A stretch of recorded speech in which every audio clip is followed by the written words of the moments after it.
I got a set of 12 samples from Teo Cabanel, and usually when I order a discovery set, I expect to see a nice box that contains miniatures like this. So here I have 8 samples that are wrapped in individual boxes, and at the same time I have 3 samples that are wrapped in individual plastics and 1 sample that was totally loose in a box. To be honest, I find it a bit sloppy, but at the same time I don't care so much about packaging, I care about fragrances much more. And I got this little cotton bag. I personally don't know what to do with it.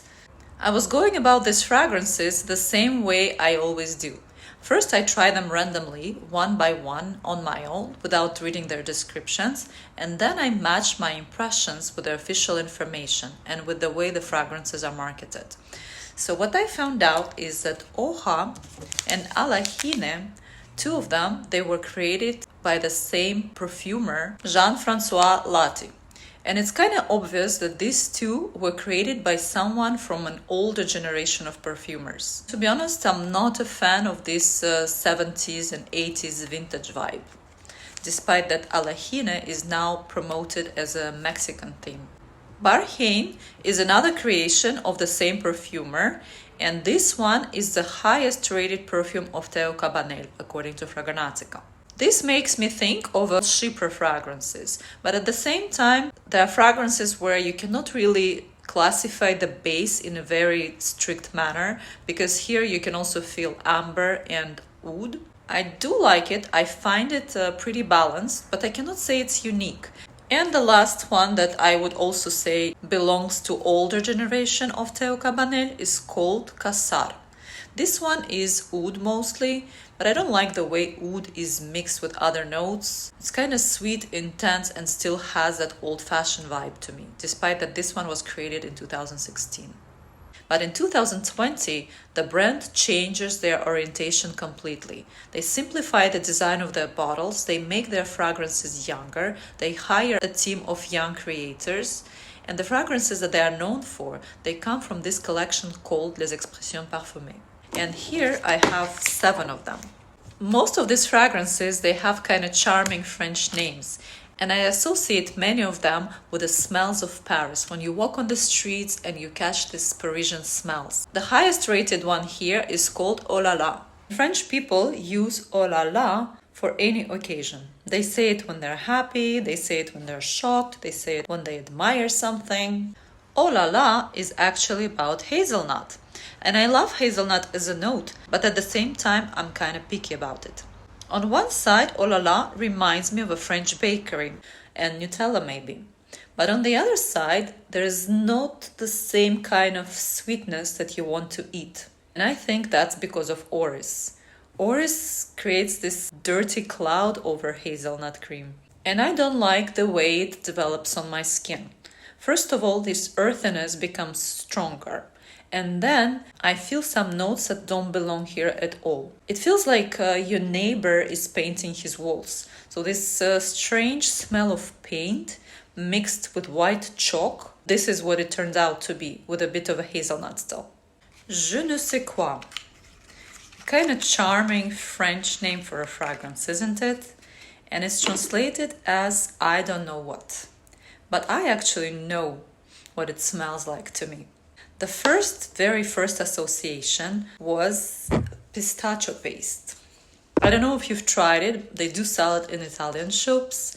It does not smell exactly like pistachios, despite that here there are a lot of pistachios.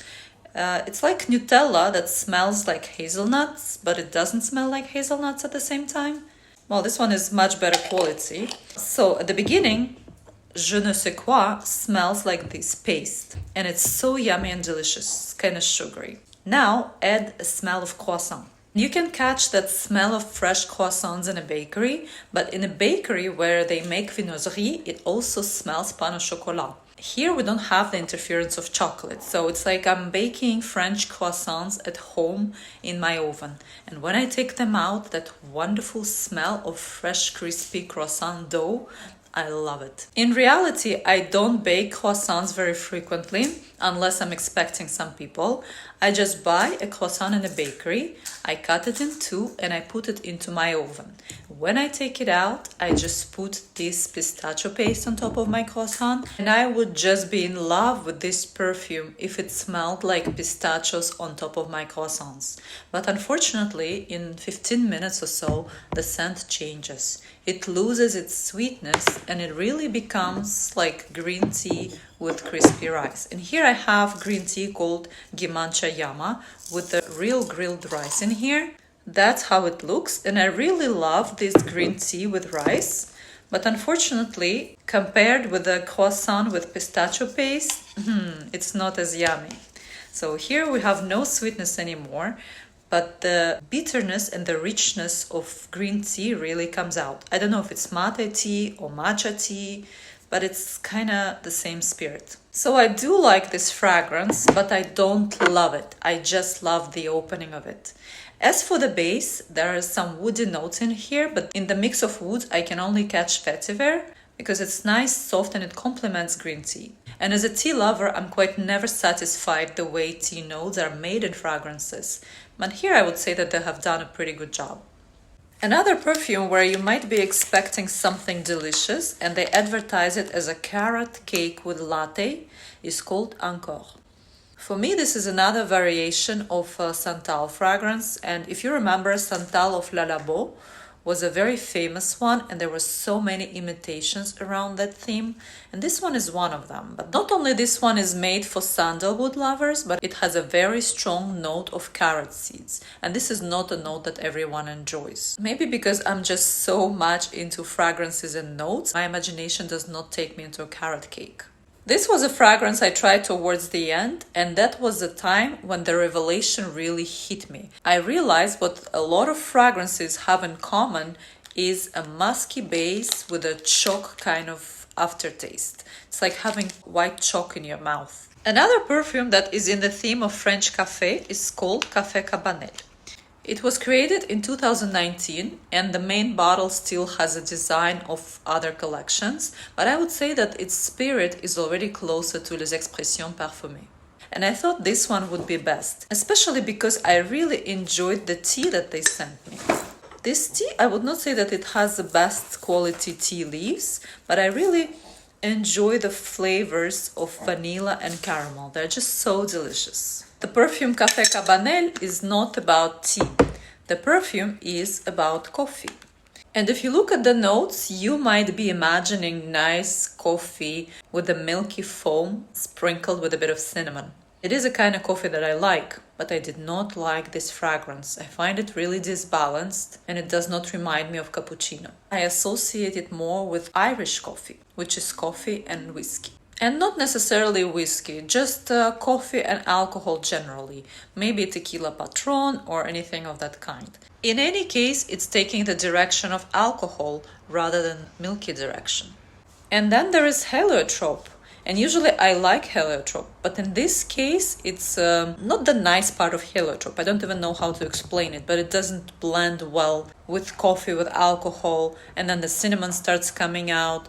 A friend of Café Cabanel would probably be a coffee break of Replica, which I'm also not a big fan. There, I think the coffee is destroyed by a note of iodium, despite that the Replica is more milky. Très French. This one makes me think of springtime in Paris, when flower boutiques get mimosas, lilies of the valley, and you just pass around, and the smell is making you sneeze.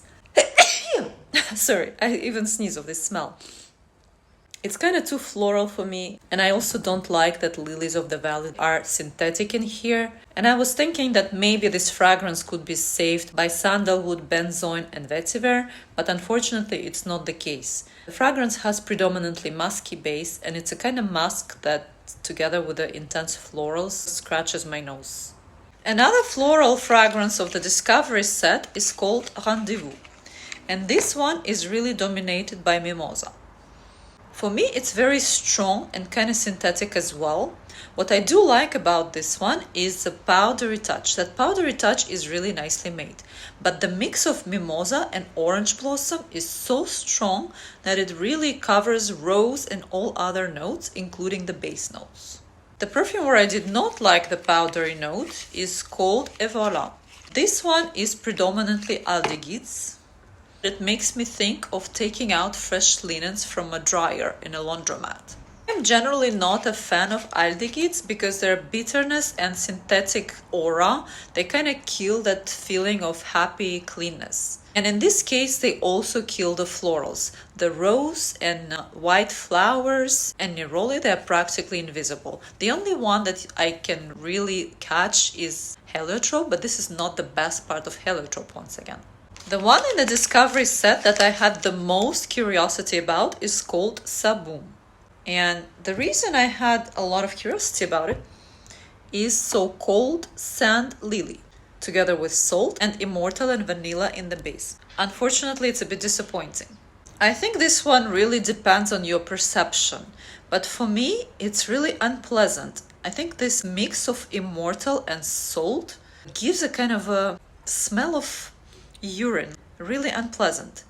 And jasmine is really dominating the fragrance, so a mix of urine and jasmine, And at the same time, I feel the presence of aldehydes that I got familiar with in the fragrance Evola, and I get that musky chalk-like base. So all this together makes this BOUM a big dislike for me. But I'm very picky about salty fragrances overall. Another salty perfume by Teo Cabanel is Peau Salée, Salty Skin. Unfortunately, it was not a part of the discovery set, and I don't know what happened to it because it's not even available in full size on their website. That fragrance is supposed to be an imitation of Salty Skin. I kind of don't think I would like it because I don't like any other fragrances imitating Salty Skin because I associate it with a smell of sweat and I always want to wash it off myself. But let me know if you have tried it and what you think about it. To summarize, let me tell you which categories I have defined myself in Teo Cabanel. First of all, there are these four, and they stay on a different side of the river.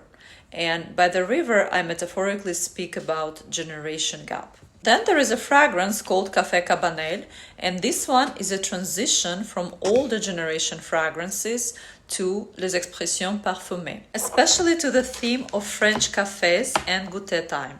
Goûter time is a French tradition similar to English tea time in the afternoon when French people have a cup of coffee with their dessert. Then you have floral fragrances, Rendezvous and TRÈS French, and then there are two left. I personally did not find any favorites in here. I think I'm sort of in between generations. I did not like the four from older generation and I did not like the younger Les Expressions Parfumées collection. I think the younger collection is made for those who are obsessed with a certain note in perfumes. Like if you're obsessed with carrot seed or aldehydes or musk or coffee, that's the brand where you might find the note that you're really crazy about.